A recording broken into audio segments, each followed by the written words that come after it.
अध्यक्ष महोदय, आपने इस वक्फ बिल पर बोलने का जो अवसर प्रदान किया, मैं और मेरी पार्टी इस जो बिल लाया गया है उसका हम पुरजोर तरीके से विरोध करते हैं। आज 2 अप्रैल है और 2 अप्रैल का इतिहास आने वाले समय में उस हिसाब से पढ़ा जाएगा। मैं पिछले 2018 की बात कहूंगा। 2 अप्रैल के दिन इस देश के अंदर एसटी-एससी कानून, एसटी-एससी एक्ट को लेके जो छेड़छाड़ी है उसको कमजोर करने की जो काम किया गया था, और 2 अप्रैल के दिन पूरे देश के अंदर एसटी-एससी ने आंदोलन किया था। उन जो शहीद हुए थे उस दौरान उन लोगों को भी मैं याद करना चाहूंगा। आज वही 2 अप्रैल के दिन, तो आने वाले समय में एसटी-एससी मुस्लिम अल्पसंख्यक के लिए ये काला दिवस के रूप में जाना जाएगा।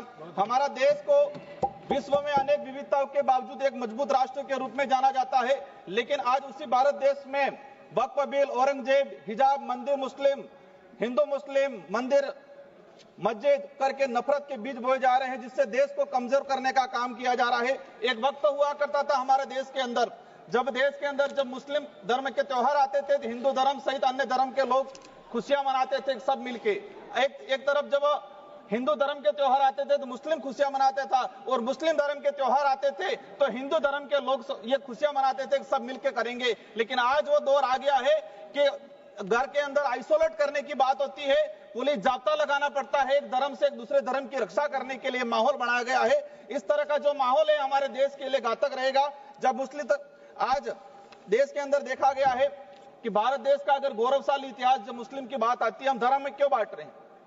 इस इतिहास के अंदर मुस्लिम धर्म का भी बहुत सारा योगदान रहा है। मैं 2 उदाहरण बताना चाहूंगा। खानवा का युद्ध हुआ राणा सांगा के साथ हसन खां मेवाती लड़े थे, और उस युद्ध, खानवा के युद्ध में 12,000 मुस्लिम मारे गए थे। मैं उस धरती से आता हूं। महाराणा प्रताप की जो धरती है उसके सेनापति थे हकीम खां सूरी, दूसरे सेनापति थे राणा पूजा भील, जो आदिवासी समुदाय से आते थे। और उस दौरान देखा गया है कि हकीम खां सूरी और राणा पूजा महाराणा प्रताप के साथ जब खड़े थे तो महाराणा प्रताप के सगे भाई शक्ति सिंह और जगमाल अकबर के साथ खड़े रहे थे। वो दौर हुआ करता था। आज मैं बताना चाहूंगा कि देश का इतिहास उठा के देख लो, किसी भी पन्ने में बाहरी आक्रमणकारी से हर वो युद्ध हम लड़े हैं और जीते हैं जब हम धर्म में बट के नहीं, एक साथ मिलकर लड़े हैं। और हर वो युद्ध हम हारे हैं जिस वक्त हम धर्म में बट गए हैं, तो उस दौरान वो युद्ध हारे। इतिहास के हर पन्ने में देखा जाए कि जब धर्म में नहीं बटे हैं, हम एकजुट के लड़े हैं, तो बाहरी आक्रमणकारी को हमने भगाया है। लेकिन धर्म में बट गए जहां, तो बाहरी आक्रमणी को नहीं भगा पाए। यही भविष्य में होगा। भविष्य में हमें विदेशी ताकतों से खतरा नहीं है। हमारे ही देश के अंदर हम लोग आपस में टकराव, आपस में नफरत पैदा हो जाएगी, दिक्कत करेगी। अंत में 1 मिनट में मेरी बात समाप्त करना चाहूंगा।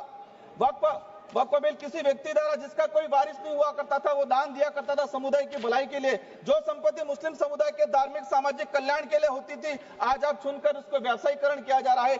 आज मुस्लिम को टारगेट किया जा रहा है, कल आदिवासी, दलित, ईसाई, गरीब हिंदू को भी उनकी धार्मिक जो संपत्तियां है उनको हड़पने का काम किया जा रहा है। अध्यक्ष महोदय, भाजपा की सरकार जब झारखंड में सरकार थी, आपने वक्फ की तर्ज पे ही आदिवासी दलितों के जो पूजा स्थल थे उनकी जमीन को लैंड बैंक के रूप में उपयोग करने का जो काम किया था, और आदिवासी समुदाय ने इसका विरोध किया था। वक्फ बिल में आप 2 गैर मुस्लिम समुदाय, 2 महिला अध्यक्ष कलेक्टर को बनाया जा रहा है। अच्छी बात है, महिलाओं का सम्मान करना चाहिए। लेकिन मैं ये भी कहना चाहूंगा कि देश के अंदर कई ऐसे हादसे आए हैं जहां हिंदुओं के मंदिर में महिलाओं को प्रवेश से भी वंचित किया जा रहा है। आज ऐसी, तो आप मुस्लिम महिला